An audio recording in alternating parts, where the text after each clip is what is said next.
finally got to use the Apple goggles, the Apple Vision Pro. And I want to share a few thoughts on that connected to last week's Parshat Mishpatim. Hashem says to Moshe, Ale alai hara v'heyeh sham. Come up to the mountain, Har Sinai, and be there. What does it mean to be there? Hashem said to come up to the mountain. Obviously he's going to be there. So Rashi says, come to the mountain and stay there for 40 days. The Sfas Emes says that v'heyeh sham means come be a havaya, a new creature there. You'll be completely transformed by being on Har Sinai. A final approach is attributed to the Kutzker Rebbe.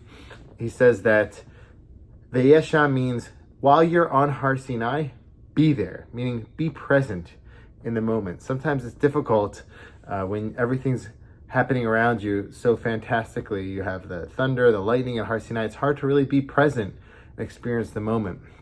And this tension between going up to the mountain, which is needed, that's the first thing that it says, and then afterwards being there, being present in that moment, that tension is something I was thinking about this week when I got to finally try Apple's new gadget, the AI goggles. It was fantastic. It was a completely immersive experience, and it's transformative the way you can function with it in terms of opening up the different apps and spatial computing. You can look it up and see all the good things that are connected to it. I saw a video where I had two people playing Battleship together with their goggles on, and it was an imaginary Battleship board on the table, and they were able to play with their goggles. And the options are limitless when it comes to that.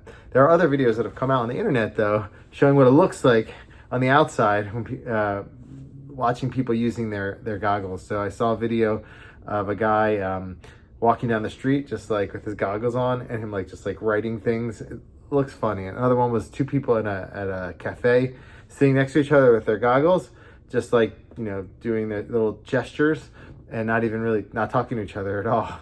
Another one was this guy in his Tesla with the goggles on, driving in his car, no hands, just the goggles on. You can see through the goggles, you can see what's going on beyond the goggles also while you're looking at the apps.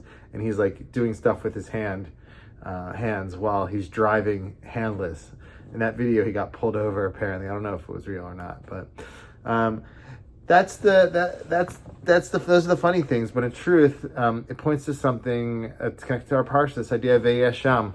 There's a great concern that when we extend ourselves beyond this world, go up the mountain. We go up the mountain of technology. We go up to these other places, other plateaus where we're connected to different apps and different worlds beyond our current world. It can be very exciting and beneficial.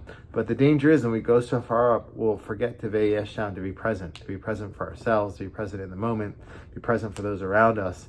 We might end up just sitting around with our goggles on, all next to each other, not conversing with each other for hours. We already do that with our phones. There's great danger in that. And so that's something really to pay attention to as we keep progressing with these technologies, that we do not lose our connection to the v'heyeh, that to be present, to be sham, there, instead of there in those worlds on the mountain of Har Sinai, the mountain of technology, any other mountain that can take us away from the present moment.